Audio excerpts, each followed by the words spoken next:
सावन के महीना में देखिए ना, हाँ यहाँ से लोग डाक बम उठाइए गरीब यहाँ से पहले जा से तुर्की जाते जाते आधा डाक लोकल हो जाता है। कोई टेम्पो कहीं गरीब स्थान कौन चौक पर करता है भाई तेरे गरीब स्थान रमजानी पार करी पुलवा पर जब जाइबो ना तो सारा मैं डाक वाला लोकल हो जाता है। वजह से बांस के घेरा लगल रहेला आ देखबो तो जल ढारे वाला के सब जल ढारेला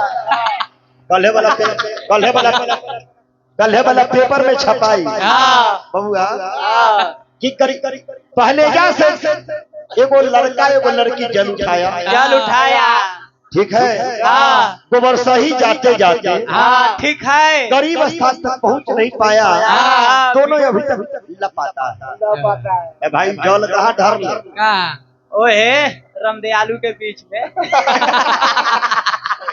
तो सब भक्ति ना कर ना संसार भंसार है चलो हम ये कहें कि जैसे 24 घंटा श्रद्धा से भक्ति भाव से जग के बने खंड कीर्तन के बने जितना लोग खड़े हैं बैठे हैं भगवान जी को दो हाथ दिए हुए दोनों हाथ उठा के जकार लगा दोनों हाथ उठा के भगवान जिनको दो सुंदर सुंदर हाथ दिए हैं हाथ में कोई तरह की दिक्कत नहीं है दोनों हाथ उठाएंगे जिनका न्योता भेजवाबे हाथ जोड़े के नहीं उठा देखिए भगवान जी जे हाथ ना उठाए ओकरा के तू उठा लियो हाथवा नहीं हाथ उठे बुझाए क्या जोर लगा के उठे गार्जियन लोग भाई हमारे रामचंद्र की जोगी बाबा की साचे दरबार की सकल समाज की शंकर भगवान की पार्वती पता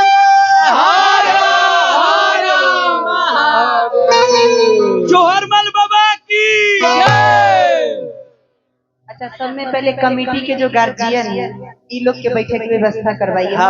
मर्द मानुष तो कोनो गांव में जाकर देखिए उन लोग को सब में पहले बैठने का व्यवस्था करवाइए। पहले जगह बेचारी तो आकर लगभग 2 घंटा से खड़ा भी यहाँ से छिनार नियर खड़ा होकर तमाशा देखा तो पूरा जगह छेकले हथिन। बैठाइए पहले उन लोग को। जैसे अगर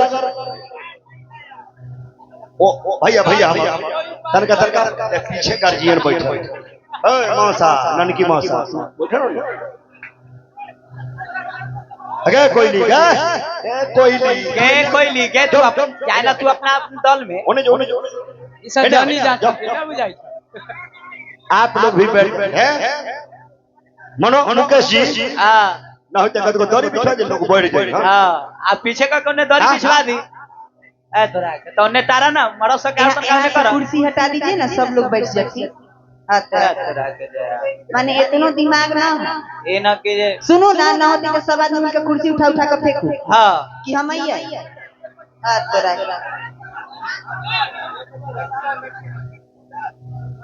बैठिए वहाँ पर कुर्सी साइड करिए वहाँ कुर्सी से के पीछे कीजिए लाल बढ़ गया है लाल जला हुआ रेड सिग्नल दे रहा है ठीक है ठीक है यादी अच्छा चलो चले रहो बाबा शांति के दान दिया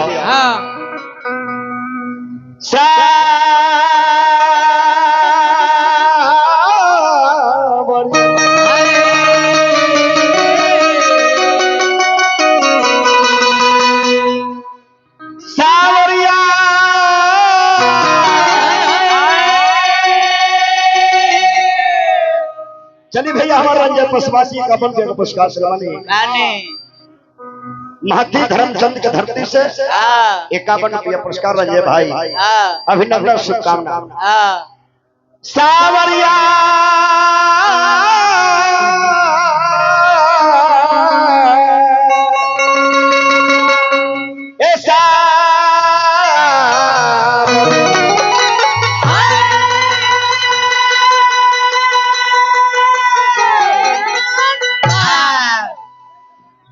सावरिया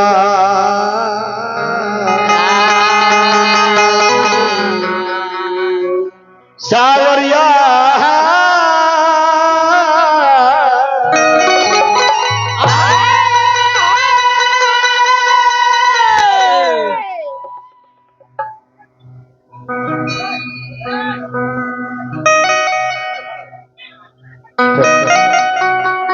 कि तू ही भगवान राम तू ही कन्हैया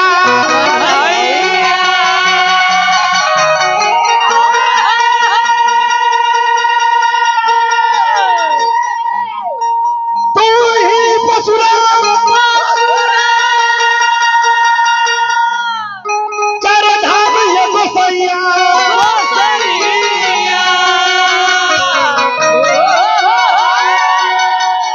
ए भैया छोड़ के जो पूरा काम नाम जो प्रयास हो जा अरे ये कर बनवला बिगड़ल काम ये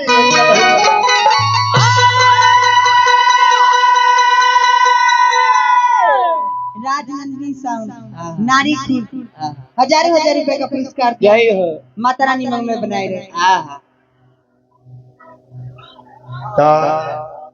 चिल्ले लगोतिया बोतिया के चिल्ला मतलब ये लक्ष्मी जी हती हम तोरा भैंसा सुन बुझाई हम तोरा लवना हाँ था लेकिन ये तो टोलाबाजी कर रहे हैं साउंड पर ये तो दो गोला में होता था कि एगो जिला के कलाकार है वो बाहर हाँ पड़ोसिया हो भैया फायदा भाई भाई भाई ये भाई तो फायदा तोरे न होता तोरा बिया होता तो इज्जत थोड़ हिनकर बिया होता तू जाए तोरा कन्या के लड़का होता तो इज्जत थोड़ हिनका लड़का होता तू ही ना तू जाइए अब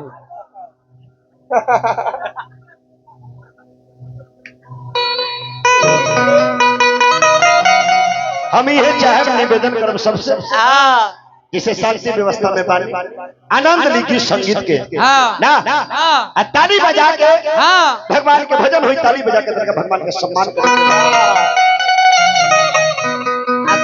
आज समय पहले विवाह विधि के समान ला क्या भी हाँ विवाह भैया भैया मुकेश जी विवाह विधि के समान सब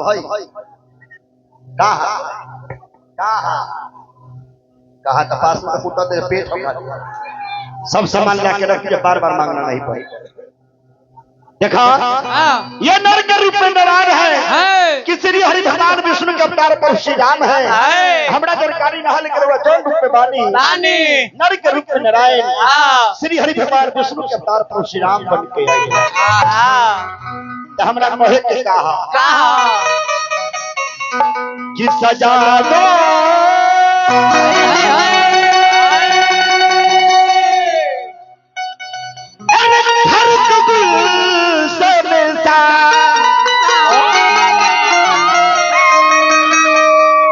मेरे प्रभु राम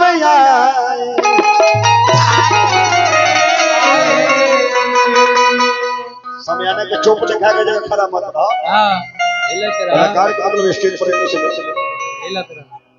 पता है तब कहला कर रहे रात भर जहिया से संगीत कला में आए तहिया से वो दिन से हमार बीबी बढ़ गया एगो के बदला 4 गो दवाई खाते जे न बोले कैसे बोला जाता है भजन कीर्तन में आदमी के मुंह समझाता है शांति जी कूलर हो चाहिए लगा दिया जाओ मतलब भाई पर ध्यान ना है हिनका पर ध्यान के लहंगा में ही का गरम बढ़े और लहंगा में गरम बढ़े कि देह में गरम बढ़े तो सभी लोग कर ताली बजा के भगवान का सम्मान करेंगे कि सजा दो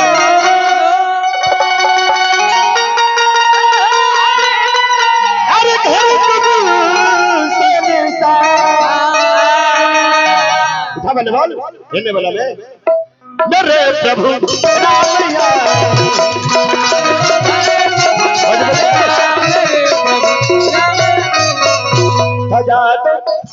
सजा दो अरे सजा लो सजा दो अरे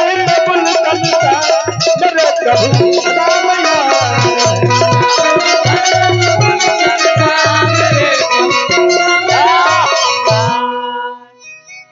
सूप 2 लाख चलने के हिनका अपने 75 गो कथी रहे छेद अरे हमरा में तो हम मर्दावा 5 गो बजा रहा तोरा में हमरा में तो अखनी तक बजबैते हथिन।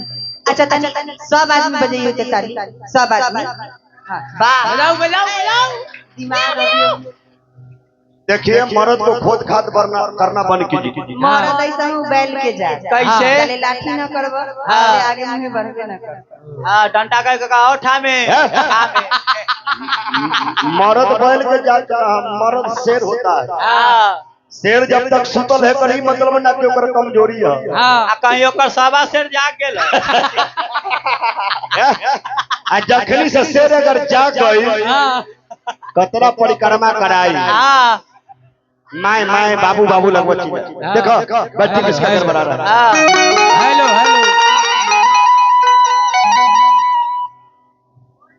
हेलो हेलो हेलो एकरा की कह देलु हेलो हेलो हेलो निवेदन बाजे भगवान हेलो को मानते हैं दिल से।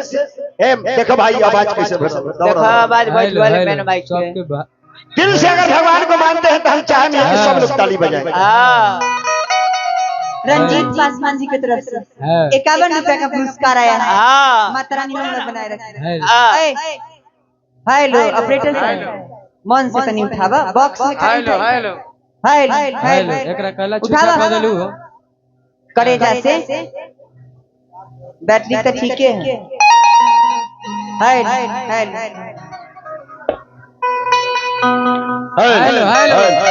वाह सभी लोग ताली के साथ भगवान के सम्मान कीजिए। कन्हाई हेलो कन्हाई कन्हाई ए कन्हाई ए कन्हाई कन्हाई इधर आओ स्टेज के पास कन्हाई। हाँ लगा ताली बजा के बाबा सजा दो घर को गुलशन मेरे प्रभु राम एनु जगत के बाजे बुझागा कीर्तन में बैठल ऑर्केस्ट्रा में बैठल 4 बजे मेरे प्रभु राम आए बजाओ बजाओ ढोल स्वागत में बजाओ ढोल स्वागत में मेरे प्रभु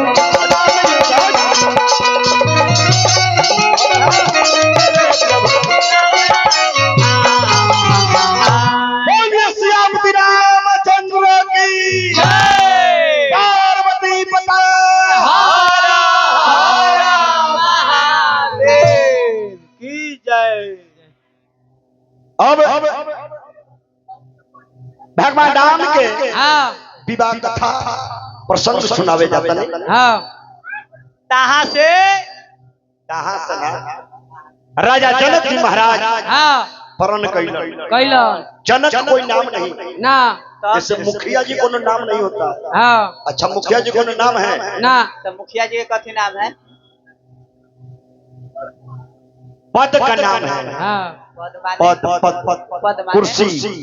हम कहलिए जान तो जैसे मुखिया जी कोई नाम जो उस पद पर बैठते हैं मुखिया के पद पर बैठते हैं और जिनका नाम रहेला के हाली ना बता कई चुन चुन के लबई छ ढेर एक के दाफे डाला दौरा में उठा के समझ सकता और नहीं ना उस समय राजा जनक भी कोई नाम नहीं है पद का नाम है।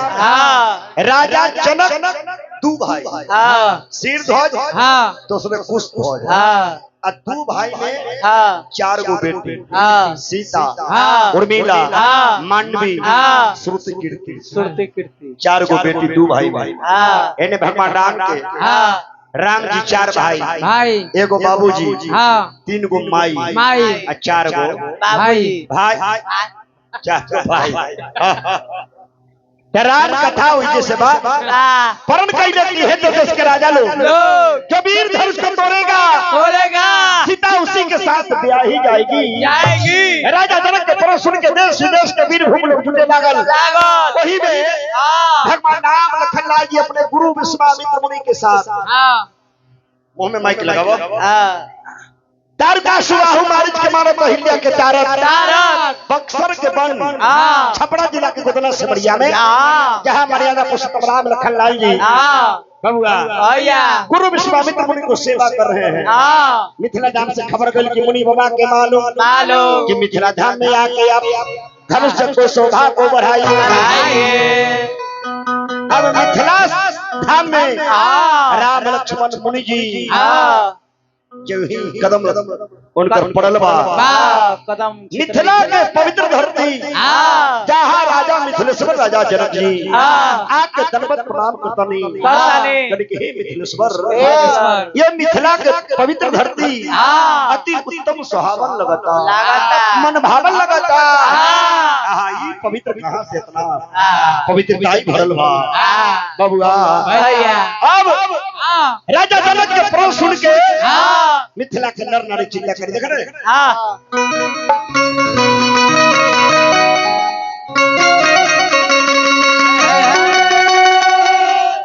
कि यह राजा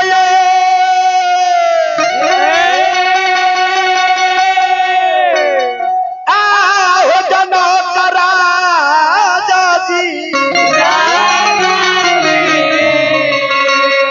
कि यह कठिन प्राणा कैल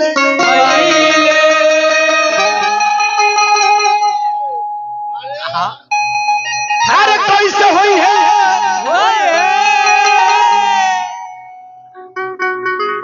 पहला मुँह छोबी देखा अरे सिया की बीता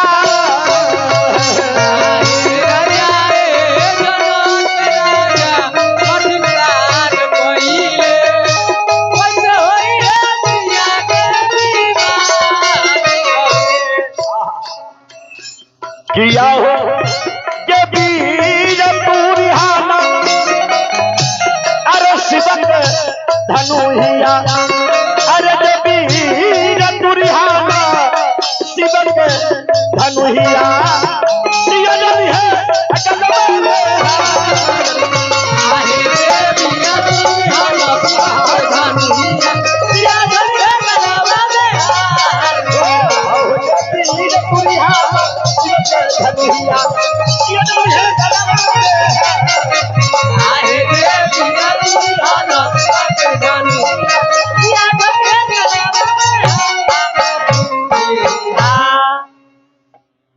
बबुआ राजा जनक जी महाराज के प्रश्न सुन के मिथिला के नर नारी चिंता में बा कि अपना शिव के धनुष कठोर धनुष टूट गई तो सीता के शादी हो जाई कहीं ना टूटल तब सीता जी कुमारे रहिए बबुआ राम लक्ष्मण गुरु विश्वामित्र मुनि के राजा जनक जी जब मिथिला में पधर ले तो जनक जी महाराज उनको दंडवत प्रणाम रहे की व्यवस्था कैले अतिथि गृहवास में उनका वशिष्ठ भाई जो मंदिर में थाली है वहाँ पे स्टेज पर लाने का कष्ट करे।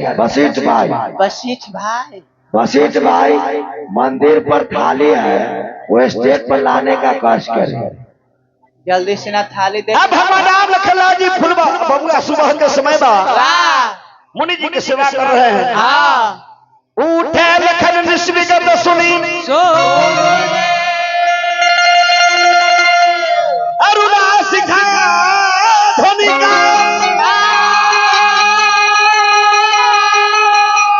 गुरु तो पहले जगतपति जागौ राम सुजा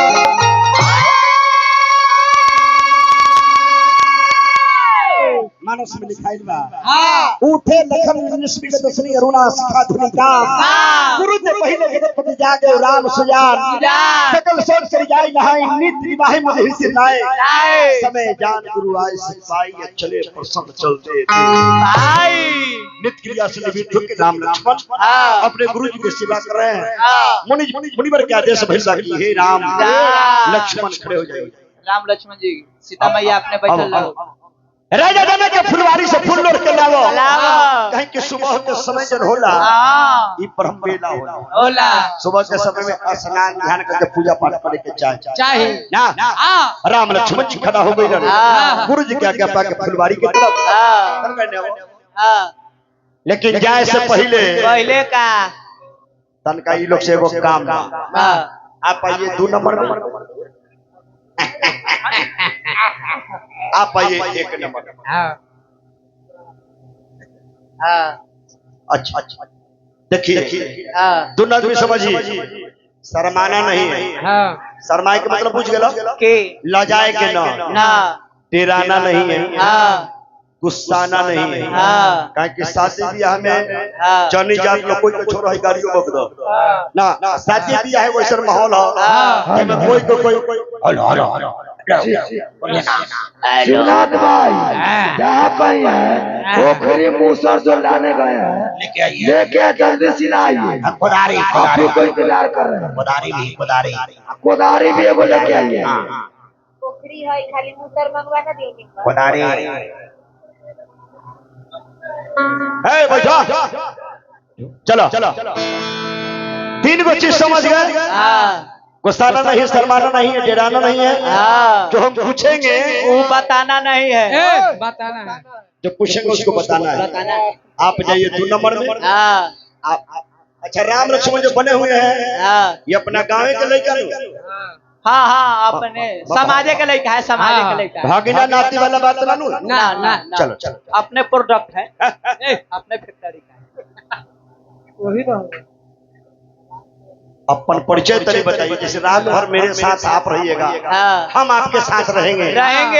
चिन्हा परिचय भेल रहते तब ना दोनों आदमी कहीं बैठे तो मौगियों से चिन्हा पर्ची होता है, नाश्ता पानी होता है। आपका शुभ नाम? अंकित कुमार। जोर से बोला। वॉइस को टाइट करो। जैसे बेस में ना टोन में बोला, टोन में कस के बोलिए। देहात से जैसे टाइट है वैसे आवाज टाइट है। क्या नाम है? अंकित कुमार। अंकित कुमार। पप्पा के नाम? गोलगप्पा। और पापा का नाम पूछो। पापा के नाम? दिलजीत पासवान। अनरजीत पासवान। लड़का के हाथ में बोला है लेकिन लड़का हाथ में कट्टू लेके। लड़का अंदर से कमजोर है, बाहर से ठीक है। बियाहू लड़का के आवाज टनल होता है। आते हाथ का मोटाना गल्ला। उतनी तो बॉर्नविटा से हो गया। तू बॉर्नविटा पिया वेला। क्या नाम है पप्पा का? इंद्रजीत पासवान। इंद्रजीत पासवान। मम्मी के नाम? उषा देवी। उषा देवी। उषा तो एगो कंपनी है, सिलाई मशीन। अंकित बाबू इधर आओ बढ़ो। जैसे इस समय से आप राम के रोल में जाइएगा तो रात भर के लिए मम्मी पापा के नाम अपन नाम बदलिएगा तब ना राम बनिएगा। रात भर के लिए मम्मी पापा को बदलाबंदी कीजिएगा। बोलिए कस के सच के बोला कस के बोलिए तब बदलिएगा। तैने ताकि आप ब्याजी इधर साइड हो जाइए। पसंद देखिए, यहाँ से शुरू कीजिए। एम से पसंद कीजिए तो जो पप्पा किनको बनाइए। पप्पा किनको बनाइएगा? राजा दशरथ जी को। राजा दशरथ जी को पप्पा बनाइएगा। अच्छा जब राजा दशरथ जी के पप्पा बनाएंगे तो फिर इंद्रजीत पासवान के लगेंगे। उस साइड वाले मौसा लगेंगे। जी पापा के नाम राजा दशरथ। आपका नाम? राम। आपका नाम राम, पापा के नाम राजा दशरथ। मम्मी के नाम? कौशल्या। कौशल्या। पप्पा का एगो, मम्मी 3 गो। हाँ जी, एगो पर 2 गो फ्री है। की करबे? ले चल। ना ले। पापा एगो, मम्मी 3 गो। तीनों मम्मी के नाम बताइए। कौशल्या। 1 2 सुमित्रा। 3 पप्पा एगो, मम्मी 3 गो। भाई 14 गो। राम 14 भाई मोड़। राम 4 भाई। चारों भाई के नाम बताओ। राम, लक्ष्मण, जनवरी, फरवरी, झरझरी, फरवरी, धरधारी, कचहरी लास्ट में कहो। कचहरी में पहुंचा दे। राम लक्ष्मण 2 भाई का नाम नहीं जानते हैं? कौनो बात ना कौनो बात ना बाबू, कौनो बात ना। हाँ अच्छा ये को बात बताइए, मोबाइल देखते हैं? मुड़ी खाले भैंस वाले का मत डोलावा। हाँ ना बोलो। मोबाइल देखते हैं? कखनी कखनी एक बेर मैदान जाए खनिया, एक बेर आवे। ये गलती नहीं बोल रहा है। कितना आदमी की आदत है, जब तक मोबाइल लेके बाथरूम में नहीं जाएगा तो उनका मैदाने ना उतरे। जैसे में तू बाप रे बाप, बैठल है शौचालय में, बलगौरी पर बैठ के लिया रही। हेलो आवाज उठाऊ ना। हेलो ट्यूटर छोड़ता है बउआ, इसका ट्यूटर छोड़ता है सर। एक बार, एक बार। हाँ हेलो देखो। हाँ तनी अब मम्मी, तीनों मम्मी के नाम बता दे। कौशल्या के, सुमित्रा, समझ गए?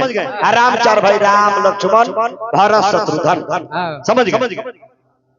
मतलब आपको दुइयों को भाई का नाम याद था। ये करके राम लक्ष्मण के, दो भाई के नाम नहीं जानते। मोबाइल देखते हैं, और मैं सबसे ज्यादा कॉमेडी कौन करता? मनी मिराज। वाह जियो, क्या बात है। तालियां तालियां तालियां तालियां। मोबाइल, अच्छा मोबाइल में जो कॉमेडी करता है मनी में याद है, और राम लक्ष्मण के नाम याद नहीं ना। मनी मिराज के नाम ऐसे याद कर ले है कैसे? जैसे मनी मिराज इनका मौसा उसा है। उड़ीसियानो घुसल है। 1800 के quart, blenders pride, signature, fridge में लोग सजा के रखी हन। 500 का रामायण लखे में लोग लाज लग। सही बात। ये सनातन धर्म केकरा कहिएगा? बाप रे बाप, मुसर ले ही अलखिन हो। उनका माथा में पहना दो महेश भाई। हाँ लो, मुसर पसंद करो। हटे ना उन्हें सीधा। हाँ अभी आप राम है, कौन है? अब बंदूक ला भाई, बंदूक ला। बंदूक दीजिए, बंदूक दीजिए। ऐसे मुट्ठी बाना। आप प्याजी को थुथना पर मारो। अधारा कट गया, मुंह कुटुकुर बचा के तो फोड़ लिया थुथना। ये मुट्ठी बानी, धारिए। हटना जा मुकेश जी, मारे तो फट जाएगा। दोनों मुट्ठी एक साथ। हट जाओ, हट जाओ, हट जाओ, भागो। दाहिना मोड़ धारा। बाप रे बाप, हट्टू ना कहै ताती बुलकुल की झाड़ दे ना की बात। कहै ताती के हट। तनका बाया को जा रहा। जा भीतर कर नहीं, भीतर। और जैसे दोनों हाथ झाड़ रहा, दोनों गोड़वा एक के साथ झाड़ा था। झाड़ा झाड़ा झाड़ा झाड़ा झाड़ा। जियो बेटा। हम ना जोगी बाबा, जोगी। इस समय से आप मर्यादा पुरुषोत्तम राम है। बैठ बैठ बैठ। ओखरी पर बैठिए, मर्यादा में सुतर राम।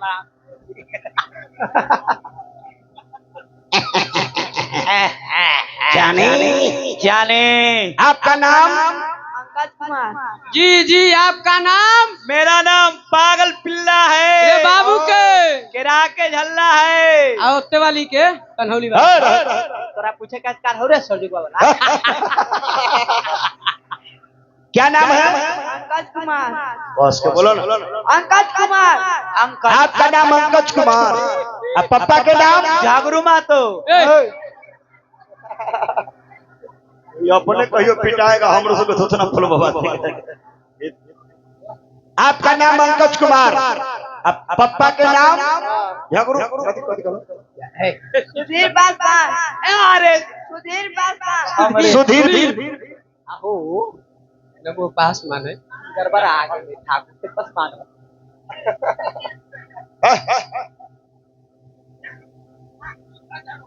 वही तू असिल बैठी रहो। गरमाऊ ना तो गजबे दोनों भाई बहन करे लगड़ी।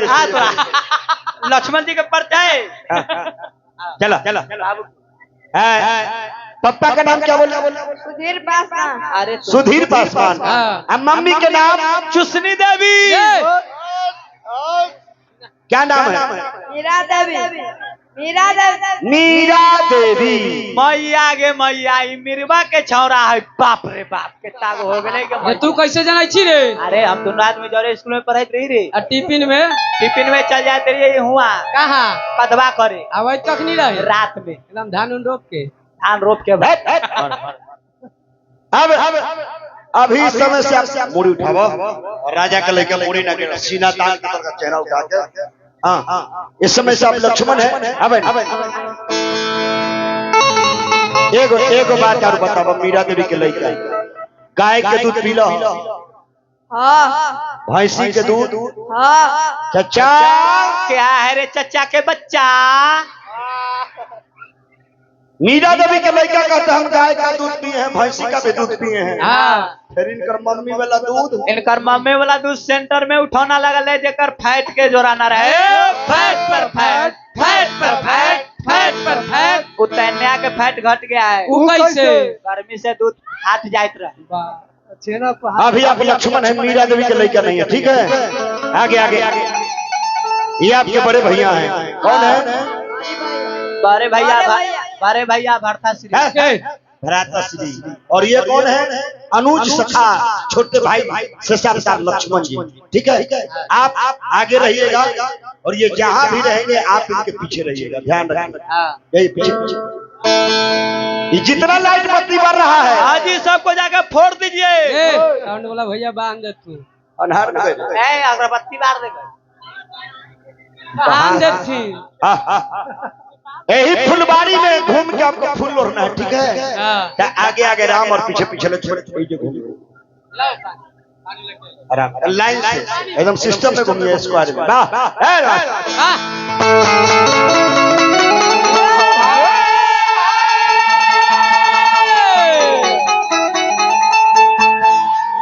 फुलबाड़ी में जाए से पहले दूर से फुलबाड़ी की जब राम लक्ष्मण जी देखले लक्ष्मण जी वर्णन बड़ाई कर लगे भैया इतना सुंदर फुलबाड़ी आए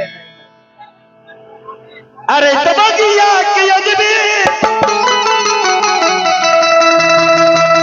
अरे बाहर लौकता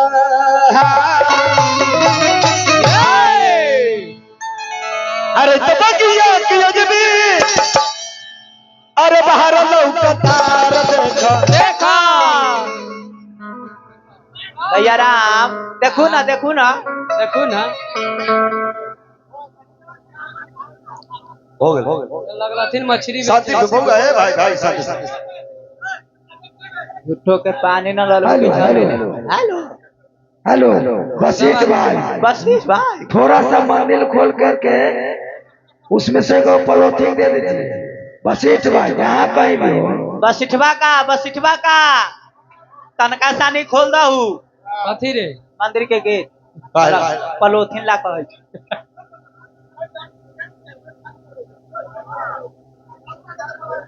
तनी पानी दहू तो एक गिलास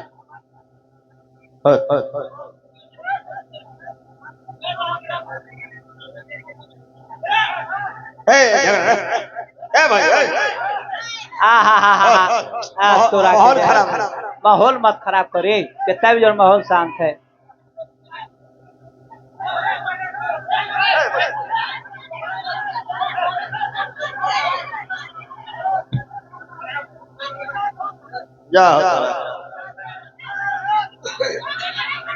हो गए अरे बैठू अपने से बैठू ठीक है बैठ जाए कुछ ना भेले यार तनका सानी पानी गिर गेले या बैठू हला हला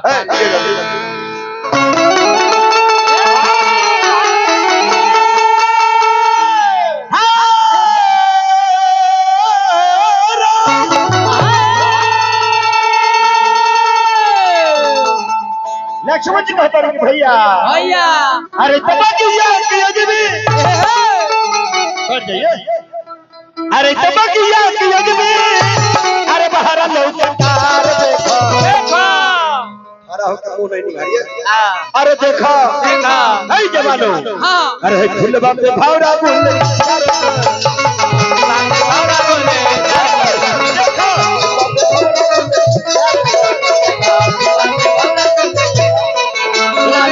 मेरी जान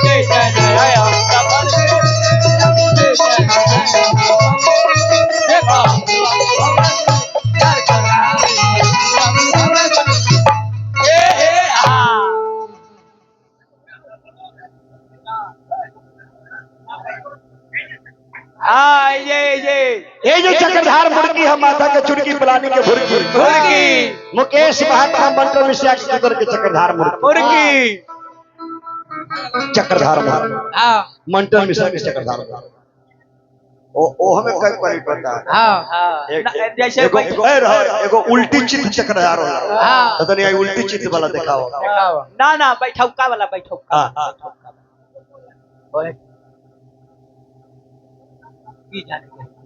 अच्छा पीने सुना नेविलर कंडा ते ही के जाइयो देखा रह जावा कि यह रग रग के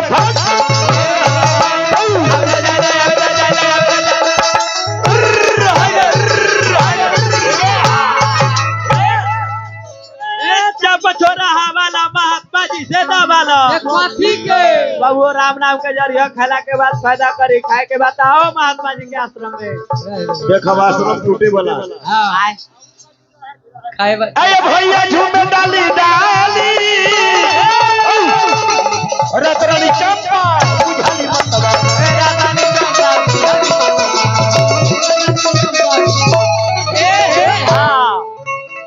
जहाँ की तुकी अरे कनोया अरे मोहम्मदार लौकाता जहाँ तुकी मोहम्मदार लौकाता देखा अरे फूल बात भवरा फूल चार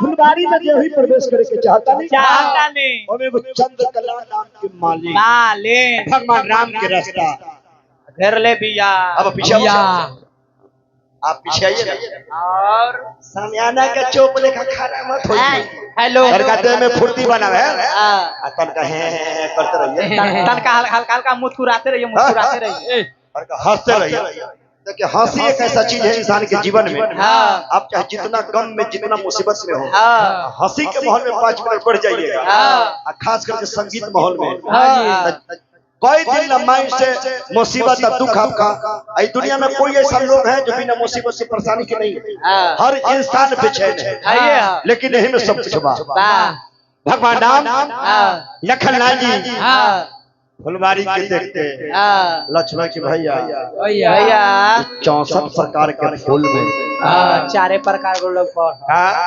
चारे को फूल केतकी केवड़ा गुलाब घेवड़ा ये कौन फूल के नाम घेवड़ा फूल रे देखा भगवान राम जो ही कदम बढ़ावा देखिए भगवान जी दुकान के शटर गिरल है शटर उठाइए सूचना घुस जाइए कहीं शटर गिर गेलै तब तो हमें से मालिन भगवान राम के बतला अच्छा शटर गिरा के दिया कौन कहलकै गाने को ले ओए चाचा अच्छा बगीचा हमर है जखनी हमरा मन करते तखनी ने शटर गिरा कौन ठीक है खनियो गिरा दै छु हां हवा चला शटर उठा के रखा शटर उठा के रखा मालिन भगवान राम के वार्तालाप होता है रउआ के है यहाँ कहाँ से आईने हां कितना भारी गलती कर देले बानी रउआ जेंट्स बगीचा में जाके चाहे रउआ लेडीज में घुसे के प्रयास करता रउआ लगे तनिको डर बाकी आए बताई तो नहीं डरिए भगवान जी काहे रे ये बीच वाले में क्या है बीच वाले के मतलब छक्का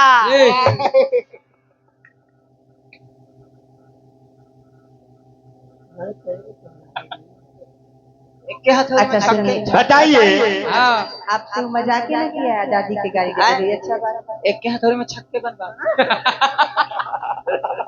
जा फिर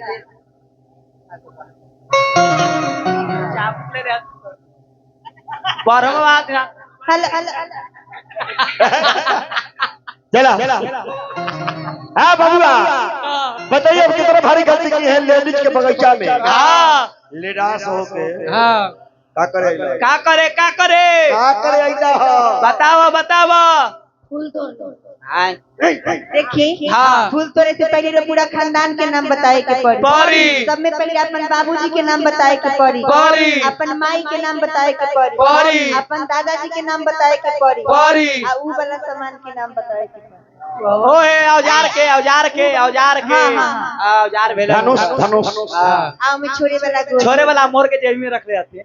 अच्छा तनका दिखा दियो तनका लंबा करके दिखा दियो छोरे वाला। अब राम जी से पर के पूछले लक्ष्मण जी खिसी आ गए। कहे कि लक्ष्मण जी क्रोध भाव के क्रोध भाव के जैसे खिसिया को गुस्सा। ओ मौसा तू बैठू ना। मौसा आदमी की नहीं बैठो धान एते कि धान होते मतलब ऐसे मंगा छुपा के ती चल रहा। अच्छा हां ऐसे उड़ दिखाइए टाइट करके करा मुर्दाबाद एकदम खिसिया के बोला जोर से। ए सुनो ना पहले छिनार ने हंसनाई बंद कर। गुस्सा हंसाई गुस्सा। अच्छा एगो बात बताइए ना। हाँ तोरा जोड़ी के लड़का में जब खेलने उलने जाते हैं वो लड़का से झगड़ा होता है। झगड़ा होता है कैसे खिसिया के दादी मतारी के गाड़ी नहीं देना खिसिया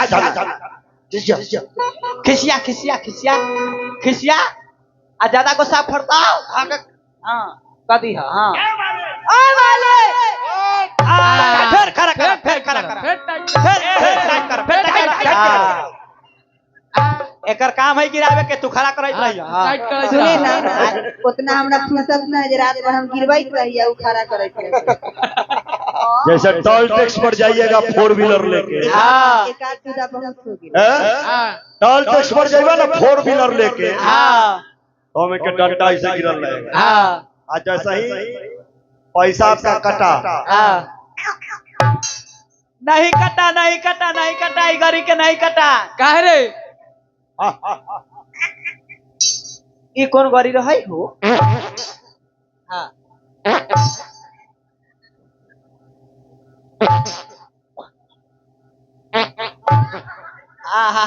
नहीं कटा ये गाड़ी के पीछे चक्का सटल ना है। तो वैसे ही लक्ष्मण जी के एकदम ब्रेक मरिए से एकदम स्प्रिंग बुझाई अन्य कितना देखो आए एने दिखावे के आए ध्यान किधर है आपका सिस्टम इधर है। इधर है ध्यान इधर जैसे राम जी तो टाइट हुए लक्ष्मण ने तनका दूध बट्टू लिखाई बना देल है तनका चंचल लड़का रही तोरा से को उम्र में रही ना बउआ तनका ना उसा काम कर एक बेर 7 समुद्र पार करके डुबकी लगा बउआ ता तोरा इतना गोरा लखनी तनका दे बाप रे तनका दिन लंका घुमलखिन बउआ रे गांव में चलाओ अंगुली दिखावा अंगुली ऐसे कैसे कहला तो ऐसे कीजिए टाइट हां ओ सुरुक ले एक पल्ला खींच ओ माले क्या है रास्ता जोड़ नहीं तो आंख दूंगा फोर बोला राम जी ना बोला ना आई लव यू बल्लैका के कुछ ना बजे माली नाश्ता छोड़ नहीं तो आई लव यू। अच्छा इन्हें बताओ आई लव यू देखे में सीधा रहे छे चाचा भीतर के बड़ा खच्चर ई आई लव यू इनकर पप्पा में हथन की आहो कोनो गोटा हाथ उठाना दा तू ए हमरा लड़का पसंद ना लड़का से कौन लड़का का बाप के ना पसंद वो है ना कहले जे ना पसंद ठीका चंद्र रवि नाटन बनल हथिन ने देखो। अच्छा एगो बात बताओ ई आई लव यू जे मालिन के कहला अपना ला के कोनो दूसरा ला पप्पाला कलर से एक श्री बार के दादाला कह दे तरह ओ तर जथुन लक्ष्मण जी खिसी आइल बारे लेकिन भगवान राम समझावता नहीं कि भाई दूसरा के गांव में बारा अब वो हमें खास करके फुलवाड़ी में जानी जा समूह लगाइबा फड़ के केस उसका दिखा तो फिर फेरा में पड़ जाए ओ में लग में आला हां और हमें लग में तब भगवान आप परिचय बढ़ो ऐसे कीजिए देखा भाई से अरे छलिया का भेष बनाया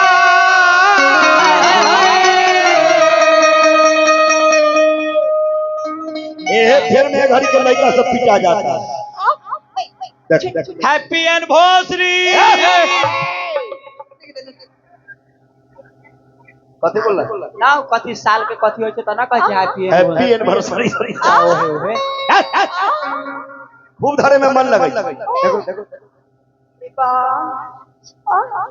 बाप रे बाप दाग क देलखिन बाप रे बाप एक घड़ी के लड़का से के है बीमारी हां तनका सानी लाइन मिलल के कुर्दर त फारै तुरंत पहुंच गए आ पहुंचल धक पिटा उठा के सब मुंह लाल हो जाता ए बड़ा ना हो जाता त पिटा वाला काम करबो। देखिए एगो जीवन में बात याद रखिए हां बुलाती है हां मगर जाने का नहीं तो इसे टांग दो हां एकरे बुलाती है माँ।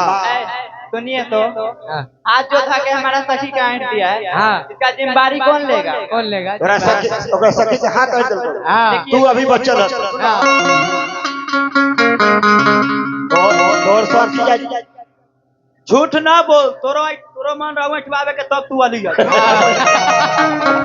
वाह वाह वाह राजा दशरथ के हाई दलनमा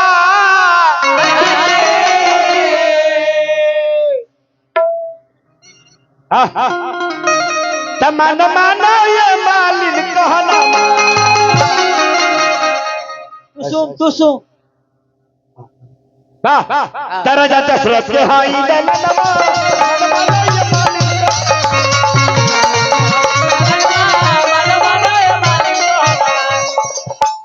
अरे हम राम लखन हाई चार भैया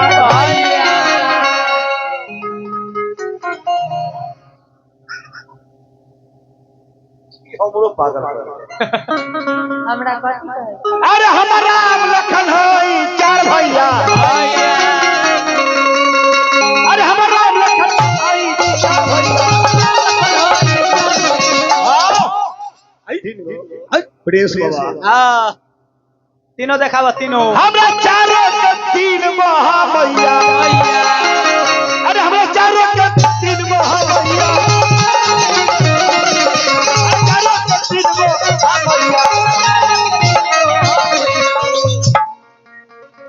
कृपया दूरी बनाए रखे।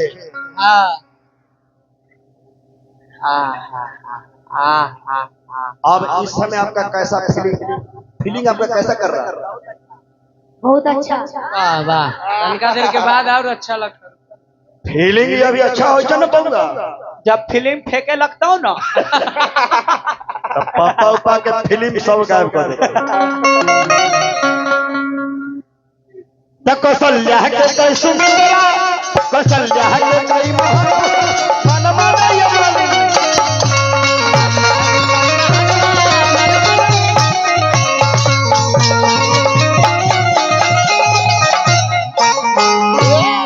देखी रउआ अगर फूल चाहे तो रउआ हमरा से कही कि रउआ तो गुलाबों के पंखुड़ी से कोमल बानी और रउआ तो जानते बानी कि गुलाब के पेड़ में कांट होला कहीं वो कांटा अगर भोंका गई मैं देख के खून गिरे लगी यही से हम कहता नहीं कि रउआ हमरा से कही हम बागीचा से जाके दोना में सजा के रउआ खातिर सुंदर सुंदर फूल लिया देता काहे कि पूरा बागीचा के मालकिन हम हई हम ही बागीचा में कटैया करेंगे हम ही बागीचा में छटैया करेंगे हम ही बागीचा में सफैया करेंगे हम ही बागीचा में छिलैया करेंगे यही से हम कहते हैं हमरा से कहीं और केहू से मत कहें कोनो दूसर से कहें उल्टा सीधा रास्ता बता दी मेघ भूमि के दिन है घबरा बेटा कादो में गिर जाए मैं दिन में कादो छे कथी कहला थे फुलबाड़ी में जान लिया भगवान जी ये मालिन है एकरे पूरा जितना जो खरा उरा है सब एकरे है एहे छटैया कर है एहे छिलैया कर एहे छटैया छिलैया छिलैया छिलैया मारे खुरपी लेके भगवान राम मालिन के परिचय होता बबुआ अब भगवान राम फुलबाड़ी में फूल लोढ़े खातिर चलता नहीं अब दोनों में बैठ गए जो ना फुलबाड़ी में राम लक्ष्मण जी है उसी फुलबाड़ी में माता गिरजा मतलब पार्वती जी के मंदिर रहे।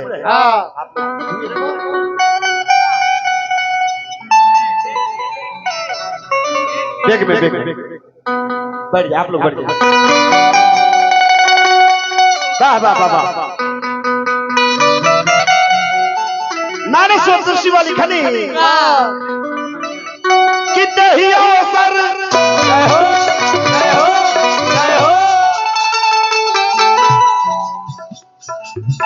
कच्चा फूल नहीं, फूल नहीं उसमें सर का फूल दही अवसर सिताता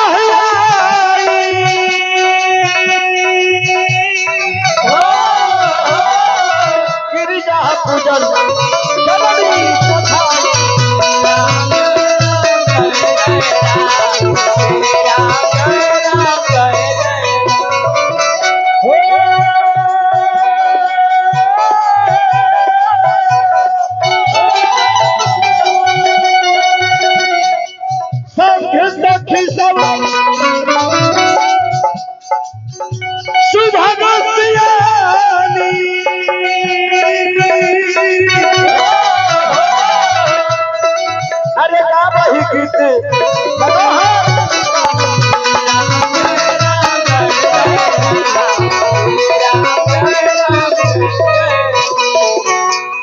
यही अवसर सीता तहियाई गिरजा पूजन जननी पठाई।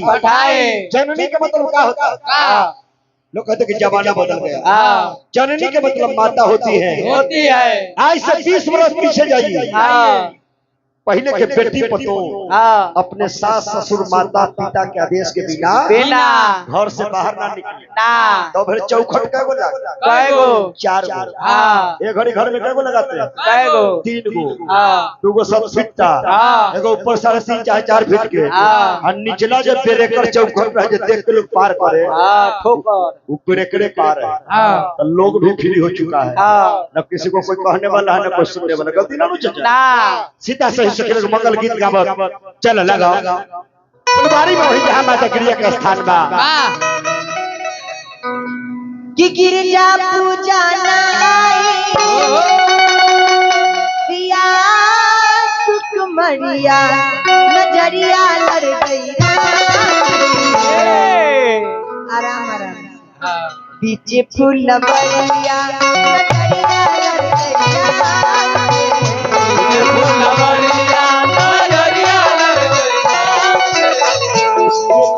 बढ़िया नजरिया लड़ गईया।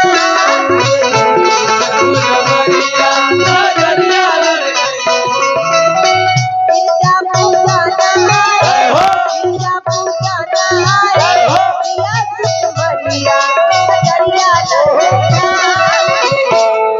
बीच फुलवरिया नजरिया लड़ गईया। नजरिया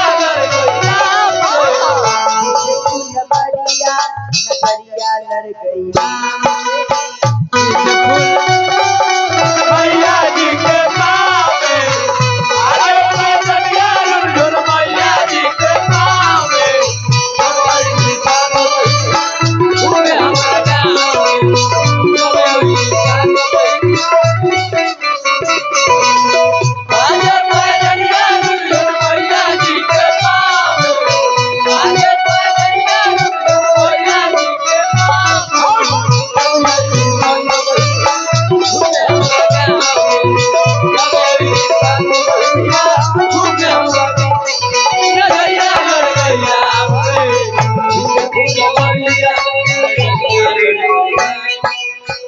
जैसे अरे चांद से चकोर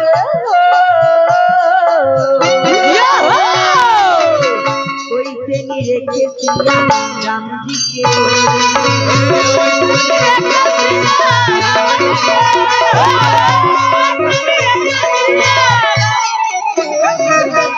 जैसे नीले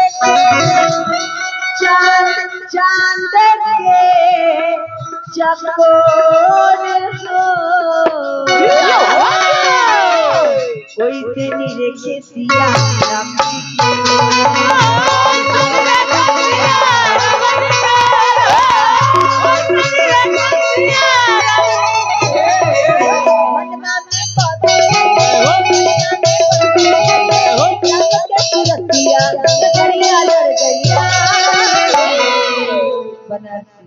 अरे बीच फूल बड़िया नजरिया लड़ गई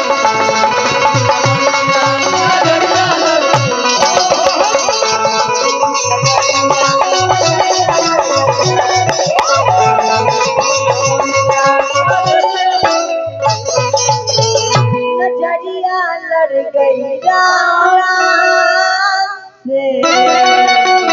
अब सीता सहित सखी लोग पहुंचल बाड़ी कहा जना फुलबाड़ी में माता गिरजा जी के स्थान रहे अब मंदिर के बगल में एगो पोखर बा कृष्ण बाबा ऐसे तो लगते हैं नाती लेकिन कलाकार के नाते का टाइटल प्रिंस बाबा ठीक है अच्छा इधर कुछ बताने के लिए बबुआ रिश्ता टूटे ना अपन छूटे ना रिश्ता टूटे ना खून खानदान के चिन्ह लेता है ना भगवान की पूजा है अब माता गिरजा के मंदिर के बगल में सर नाम के पोखर बा पोखर में स्नान करके सीता सहित सखी लोग माई गिरजा के मनावे लगले तुलसी वाली खनी की सार समीप गिरजा सोहा बरन जाई देखी मनमोहा पूजा किन अधिक अनुरागा निधि अनुरूप सुभग वर मांगा सखी लोग मंगल गीत गावत सुंदर वर मांगा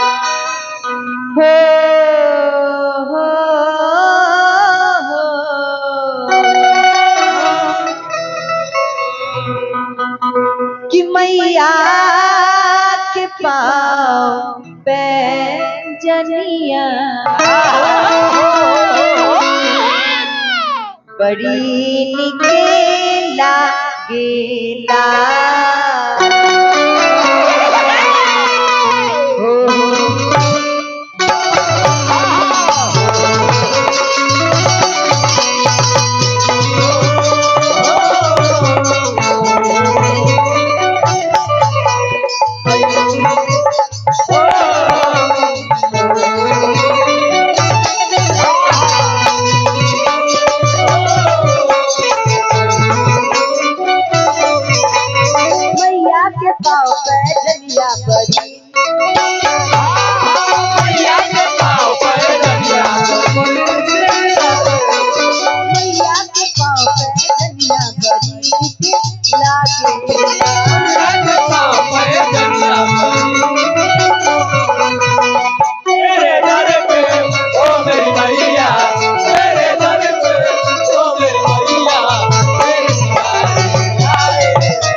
लाल लाल चिड़िया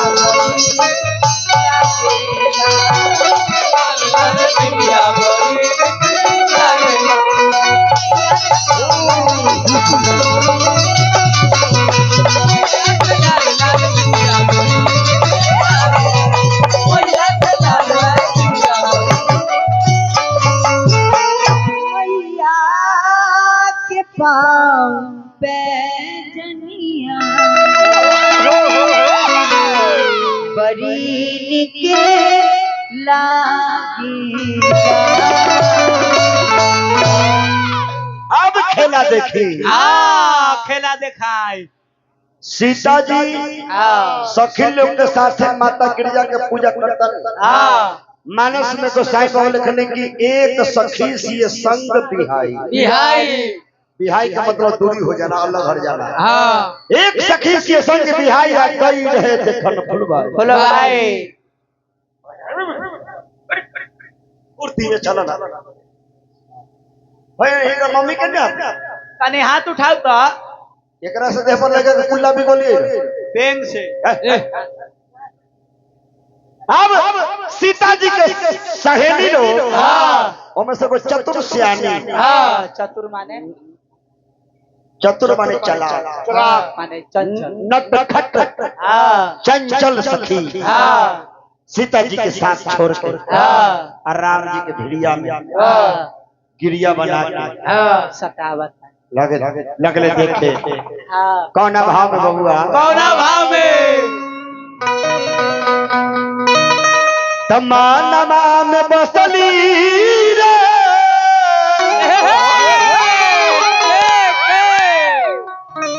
के हो अरे सबर की सूरत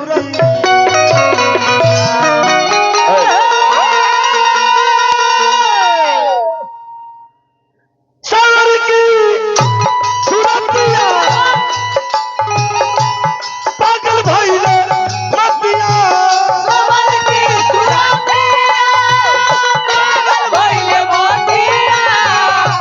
सबर की सूरतिया पागल भइले मतिया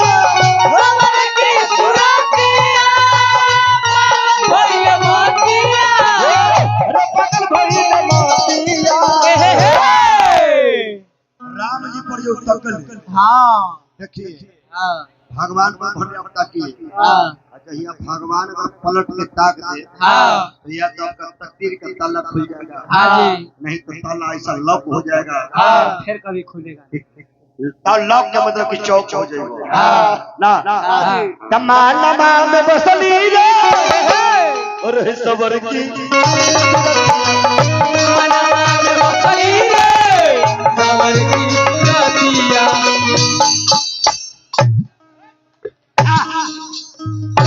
देखिए बहुआ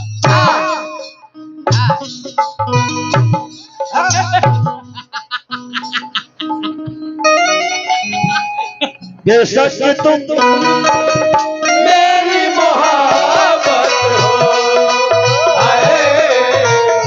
बेशक तुम मेरी मोहब्बत दिल है दीवाना तुमको ही चाहे दिल है दीवाना तुमको ही चाहे तुम मेरी चाहत हो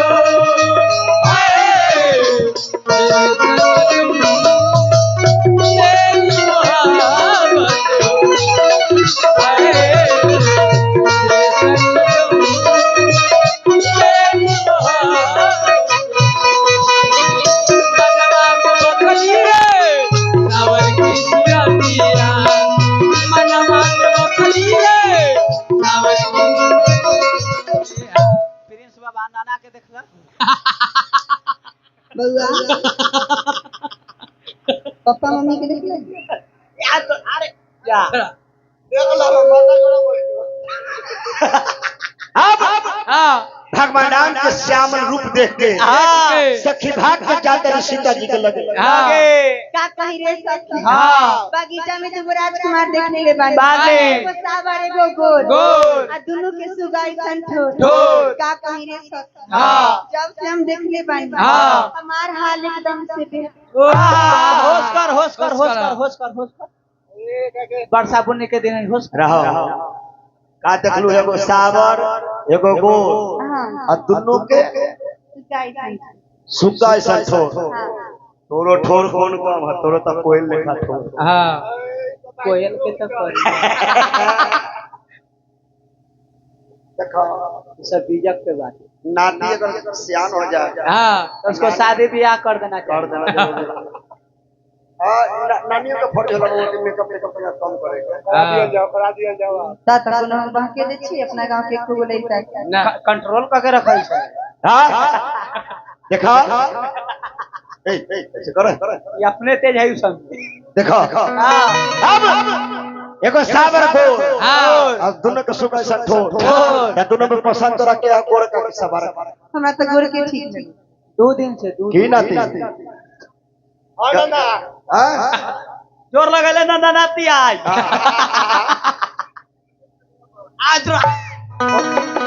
कल सीता जी से पूछा जयहर के ना जाए। अरे सखी मैं बगीचा जा रही हूँ क्या तुम मेरे साथ चलोगी?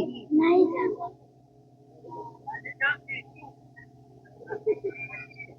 जाबू अच्छा 24 घंटा के नाच जाम था यहाँ पे तब सब पूरा गाँव के आवाज फसल जैसे तक कुछ लोग जानू कब सब आदमी के जमल ना कब जमल ना है कुछ आदमी के भोज खाए में जमल सुनो ना ना तेरे पूछा छी कि गरम पानी से हम कप निकाल दिए ता गलगली डायरेक्टर बाना था करवा दो। देखिए एक बात याद रखिए शादी ब्याह कोई फंक्शन पार्टी में किसी भी लोग को आवाज फंस ही जाता है हरासमेंट की वजह से एक दू को इलाज कोई सुइया दवाई नहीं। जैसे चाय पीते हैं कप में एक कप पानी एक चम्मच घी और दूसरा कुछ ना ये फर्स्ट उपाय है। जैसे चाय को उबालते हैं उसको उबालिए और सूद को उठिए फ्रेश होइए एक कप घी पानी मिला के उबाल के उसको पीजिए कम से कम 4 घंटा सोइए और फिर शाम में वैसा ही एक कप 2 टाइम पीजिएगा सुबह से फिर रात होते होते आपका आवाज क्लियर हो जाएगा। कहीं घी पीते या कहीं पेट खराब हो गए तो अब कोई भी चीज लिमिट के चीज होता है लिमिट से ओवर करबो तो लगभग छेड़े ज्यादा पियो ना कहीं ओहो से ठीक ना भेले यहाँ हेमोपैथी के डॉक्टर है कि भैया माथा भूका कर देखा अब सीता जी कहता कि हम चले तब बाबू मुन्ना सिंह के धुन लगल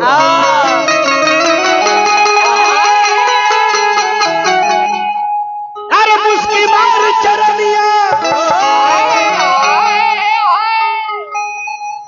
चुम्मा अरे दे दहले ले थलिया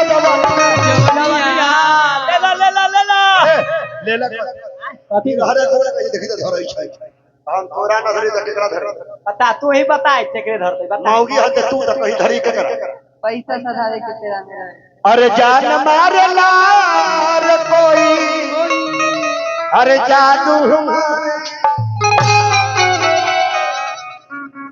अच्छा भाइयों को अभी ना धैलू ओहो में मजा है देखा ध्यान दे बबुआ में अब सीख पहले मजा दे खबर हो कि ओ दिल भर दिलदा ओ दिल भर दिलदा ओ दिल भर दिलदा ओ दिल भर दिलदा मन करे तो हमके प्यार है ना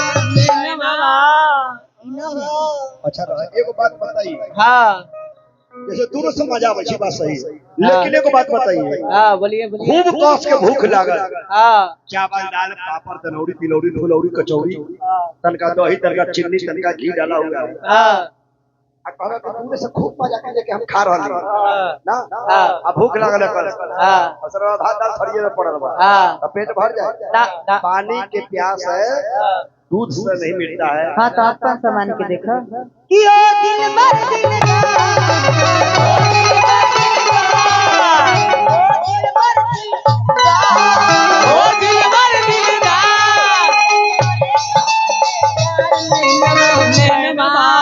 कौन नैनवा कौन दुगो हम हाँ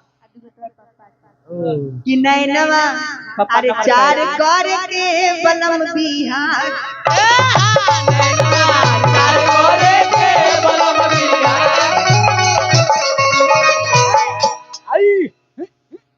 सेम मारी हाँ सेम मार। तनी डाढ़ो चले के हाँ दरगाह भेजा देखिए। हाँ सेम सेम कि नैनवा अरे चार कर के बनम बिहार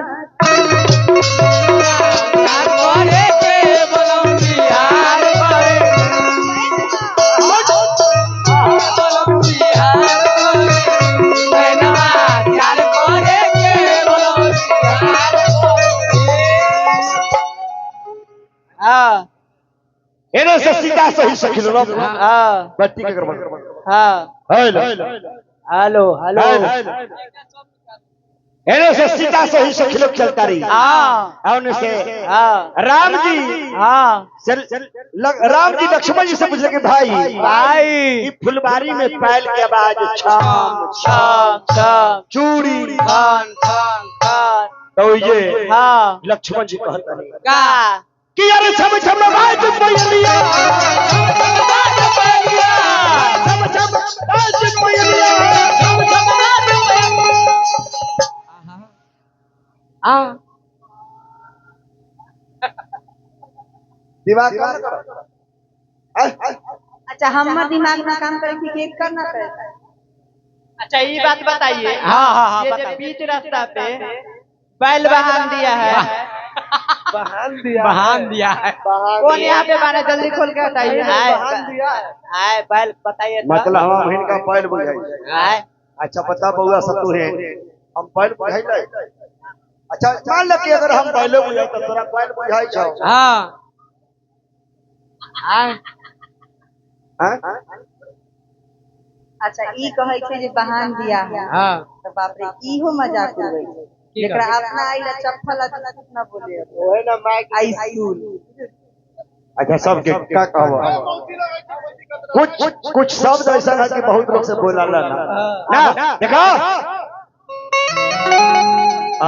कहै छै जे बैल है बैल तो छक्का होइ छै ये कौन पट अरे अरे छम छम बाज पयलिया पहलिया अरे जान मारे ना रे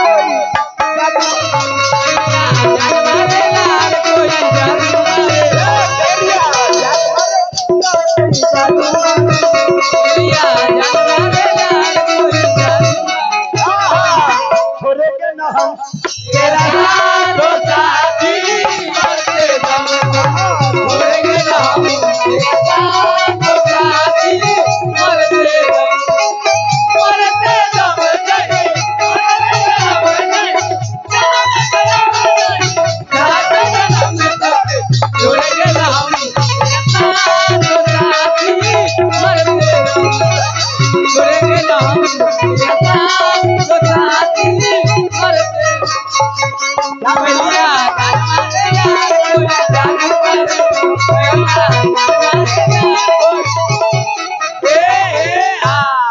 राम जी कहते बबुआ लक्ष्मण देखो फुलवारी की स्थिति ठीक नहीं बुझा तो सुना हो लखन अरे हो खतायो धीर हो अरे पल के आवाज मान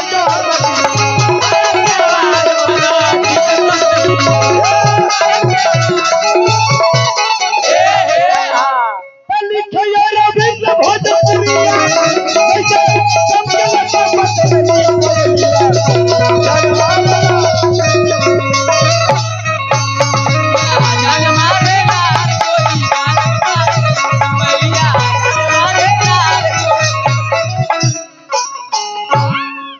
इन्हें से राम लक्ष्मण जी हाँ और इनसे सीता सहित सहेली लोग। हाँ भगवान राम के विवाह 4 प्रकार से। हाँ प्रथम विवाह हाँ यही फुलवारी में। हाँ राम जी देखता नहीं सीता के सीता मैया राम के 2 आंख राम जी के 2 आंख सीता के दोनों ना 4 मिले हाँ। और 64 खिले ना हाँ हे राम राम तनका पीछा जाए इनहु के लोग देखियो। हाँ हां तो तनका पीछा तिरछा तिरछा तिरछा। हे राम राम तो सीता पर तकिया तकिया लक्ष्मण लक्ष्मण देखा ते भोलबेट वाली पर तकिया भाई भोलबेट नहीं भोलबेट प्लेन भेल है बुढ़िया बुढ़िया तू सब पर तक ही आई आई हमरे बता के आई बाय ओ टक टक टक नाती पर तका हाँ ना अपन भाई बापर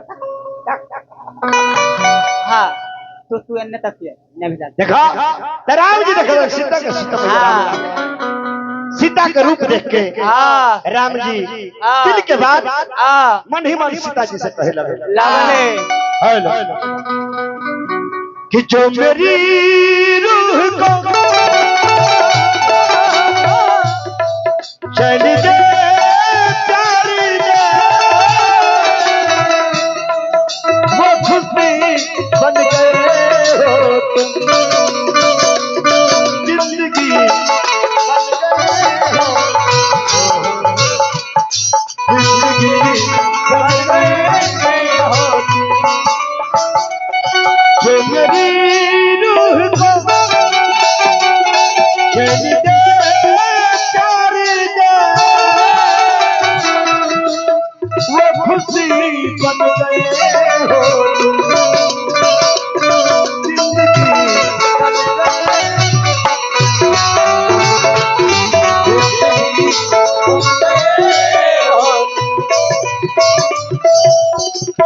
उड़ जाला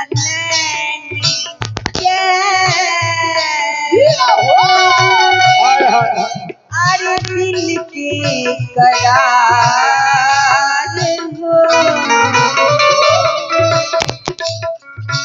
बड़ी याद आवे अरे राजा जी के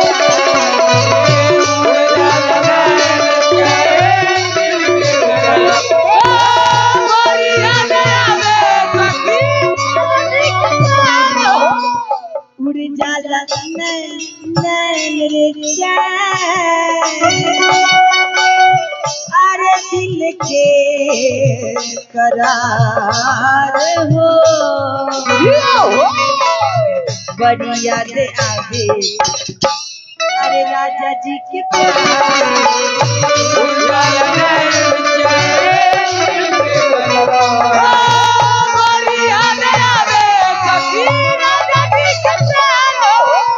रावली सुरतिया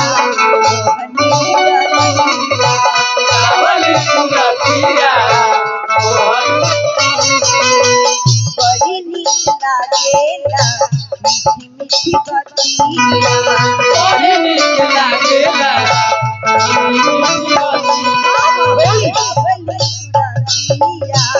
मोहनी मुरतिया बड़ी नीक लागेला मीठी मीठी बतिया मीठी पराठा तेल भात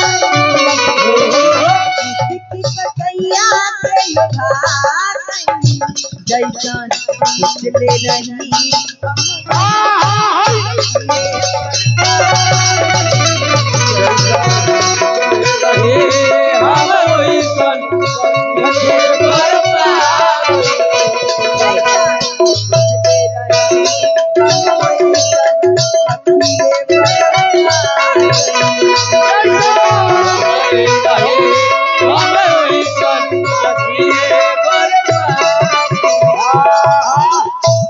राम सीता के हेलो कैसे आवाज दब रहा है ट्यूटर वाले वाला रहने के बंद हो रहा है हेलो उठावा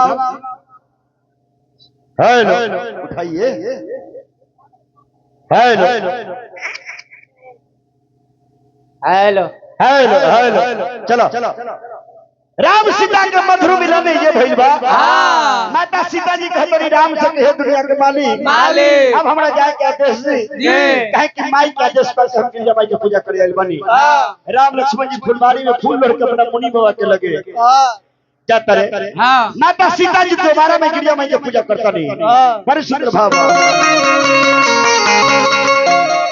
अपन जिला के पुरानिया लोग गावे कौन गीत में हुआ किया हो हारसी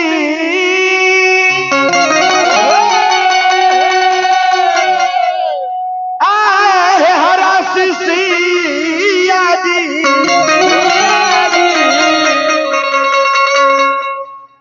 किया हो गिरजा पूजन कईल तोहरी बारी अरे मांगली हनी मारा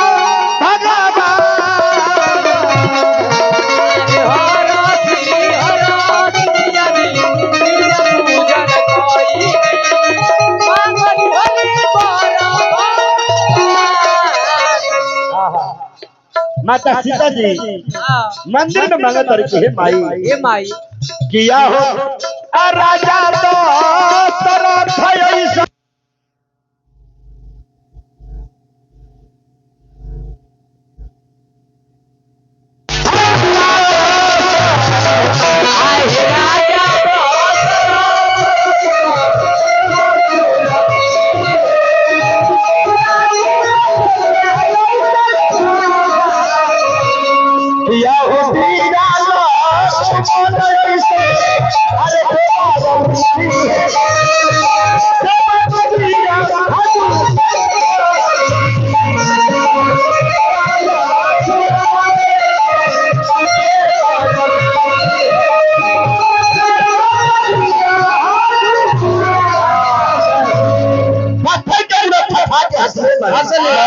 सीता जी बड़ा गिरजा पूजन में गए चल कहे सीता आप मंदिर में है का ध्यान कहीं और है लेकिन जा ये हमारा वरदान है सुनो सुनो सच सी हमारी रही मनोकामना तुम्हारी सीता मैया वरदान काट के अब वो अपना दरबार में चल गए बने अब खेला में अलग होता भाई अब इधर देश विदेश के लोग बैठे हुए तुलसी में लिखनी हुई